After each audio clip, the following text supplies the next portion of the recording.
வணக்கங்க. இப்போ வந்து புதினா, கொத்தமல்லி துவையல் அரைக்கலாம் பாருங்க.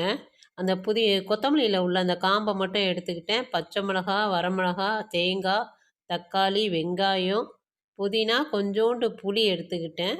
அப்புறம் இஞ்சி எடுத்திருக்கேன். இஞ்சி இருக்கு.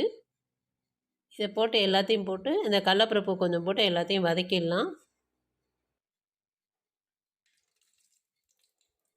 இந்த சட்னி சாதத்துக்கு போட்டு சாப்பிட்டாலும் அருமையா இருக்குங்க.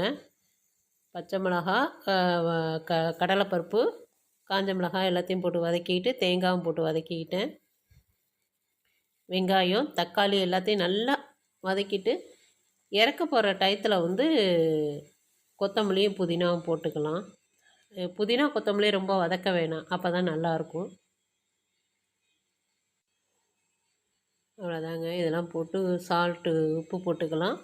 உப்பு போட்டு நல்லா கொஞ்சம் லைட்டாக வதக்கிட்டு, ஜாரில் போட்டு அரைச்சிடலாம். கடைசியாக இதுக்கு வந்து கொஞ்சம் ஒரு தாளிப்பு கொடுத்துடலாம். கொஞ்சம் பெருங்காயம், கடுகு, கருவேப்பிலெல்லாம் போட்டு தாளிச்சிருக்கேன். அவ்வளோதாங்க. லைக் பண்ணுங்கள், ஷேர் பண்ணுங்கள், சப்ஸ்கிரைப் பண்ணுங்கள். தேங்க்யூ.